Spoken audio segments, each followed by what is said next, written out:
A very warm good morning to all my students. I am Prashant Kumar, your economics teacher.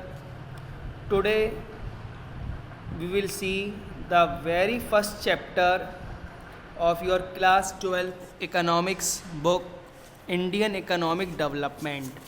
आज हम class 12th की economics की first book Indian economic development का first chapter देखेंगे और chapter का नाम है Indian economy on the eve of independence. It means in this chapter we will see when our economy our country got independence. जब हमारी country independent हुई तो उस दिन हमारी इकोनॉमी की क्या कंडीशंस थी in different sectors, whether they are primary sector, secondary sector, tertiary sector. तीनों सेक्टर्स में हमारी इकोनॉमी की क्या क्या कंडीशंस थी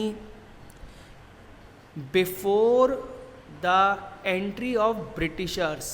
ब्रिटिशर्स की एंट्री से पहले economy was a vibrant economy. जो इंडियन इकोनॉमी है, अपनी जो इकोनॉमिक कंडीशन थी वो एक वाइब्रेंट, बहुत शानदार, चमकदार, जिसको कहना चाहिए शाइंड इकोनॉमी थी. But when Britishers take control over India, they have destroyed it in each field.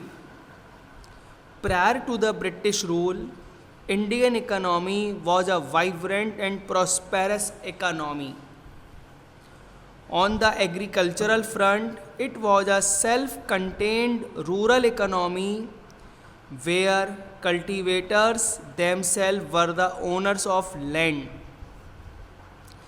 Industrial sector was famous throughout the world for its handicraft products. Our exports enjoyed a global reputation. The silk and cotton textile were famous for their fine quality, and the metal and precious stonework were famous for excellent craftsmanship. It means Britishers के आने से पहले Indian का handicraft product एक worldwide famous था.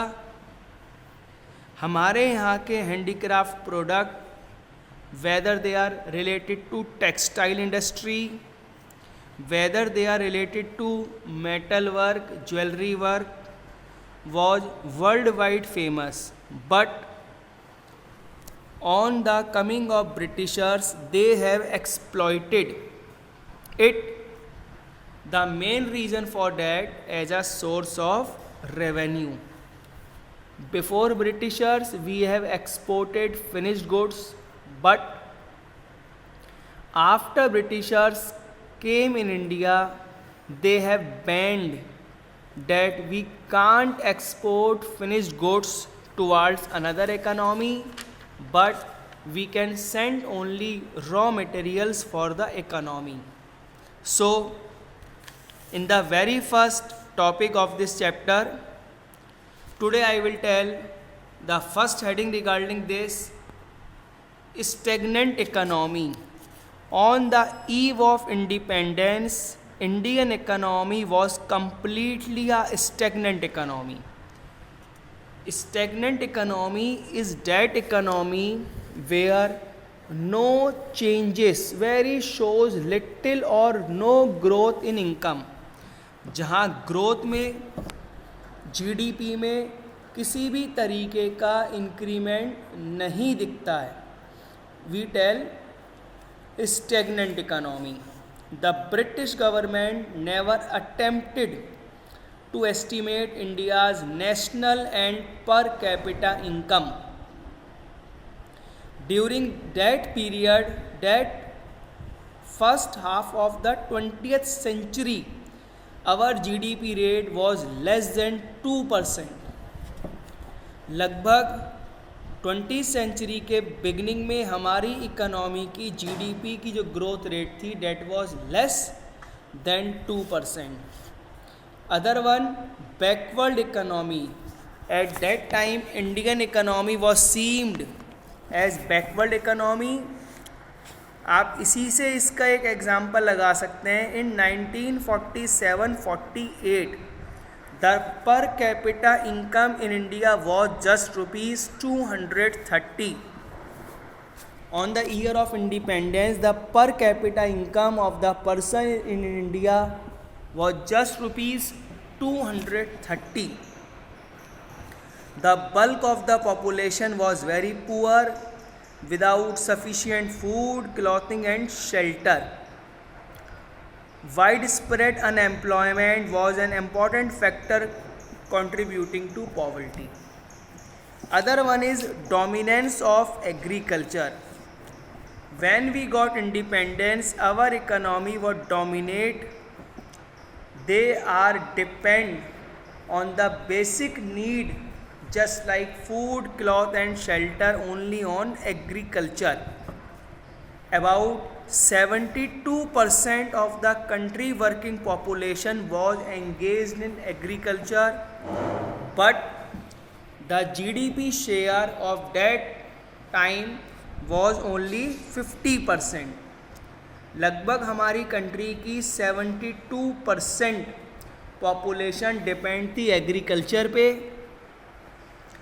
लेकिन 72% के साथ साथ जीडीपी में ग्रोथ रेट सिर्फ था 50%. ब्लीक इंडस्ट्रियलाइजेशन की जो ग्रोथ रेट थी वॉज वेरी ब्लीक. कोई उसमें एक लैंडमार्क डेवलपमेंट नहीं था eight the time of independence. Small scale and cottage industry were almost ruined. हमारी कंट्री की स्मॉल स्केल इंडस्ट्रीज़ और कॉटेज इंडस्ट्रीज़ पूरी तरीके से नष्ट कर दी थी. लार्ज स्केल इंडस्ट्रीज़ उस समय थी तो बहुत कम थी, because there was no machinery, no proper availability of raw materials. Another one, heavy dependence on import. On that time our economy was depend on imports only. The very simple things like sewing machines, medicines, kerosene oil, bicycle, these are the very important things, but at that time we have to imported that goods also.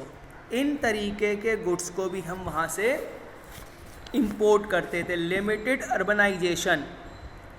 Students, you will shocked that in 1948 only 14% of the population lived in urban area. 1948 में सिर्फ 14% जो population थी India की was reside in urban area, whereas the remaining 86% lived in rural area, and the persons who reside in rural area was depend only on agriculture for their livelihood. Semi-feudal economy. On the eve of independence, Indian economy was neither wholly feudal nor a capitalist. It was a mixed economy. हम mix economy को belong करते हैं. Neither we are fully capitalist economy and nor we are fully on socialism economy. So these are the features which we have seen at the time of independence. Now the another topic, state of agricultural sector. The condition of agriculture on the eve of independence. Low production and productivity. It means production and productivity both were very less. You can see in the slide table 1. In 1947 the wheat production in India was just 660 kilogram per hectare and rice 665. Whereas if we talk about the production of wheat, it is only 64 in lakh tons and rice 220 lakh tons. In the above table you can see the difference. Productivity of wheat in 1947 is 660, whereas in 2019-20 it is 3421. Was a major vast difference. Exploitative land settlement system. The Britishers gave full authority to zamindars.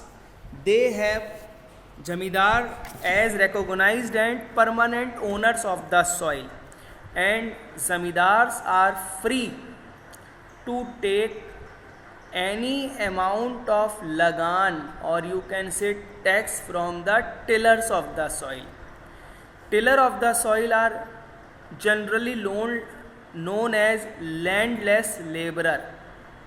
It means they just plugging farming, they just doing their farming activity, but remain, they will known as landless labor.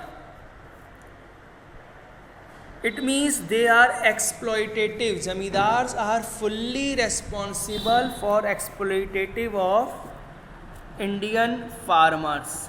Another one, forced commercialization of agriculture.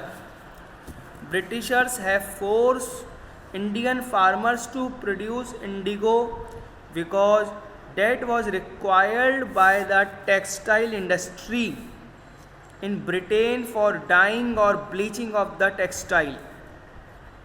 The farmers were either lured or forced to accept advance payment for the cultivation of indigo. Production of commercial crop exposed the subsistence farmer to the uncertainties of the market for their own subsistence. Another one, lack of investment in agricultural infrastructure. The colonial government or zamindars took no interest in promoting investment in agricultural infrastructure. Permanent means of irrigation were a far cry. At the time of independence, Indian agriculture was dependent wholly on rainfall. If there was good monsoon, the production will be more, and if farming is less as well as monsoon is less, farming production will also less. Another one, gulf between owner of the soil and tiller of the soil. During the period of British Raj, the difference between owner of the soil means zamindar, and tiller of the soil, it means the person who doing their farming activity, there was a wide gap. उस समय ज़मींदार और किसान के बीच में बहुत ज़्यादा difference था. Farmers are so rich in comparison of zamindars, whereas the tiller of the soil not have resources to invest, while the owner had no interest. Another one, small and fragmented holdings. Land holdings were both small as well as fragmented. Most land holdings were uneconomic, yielding low output at high cost. Subsistence outlook.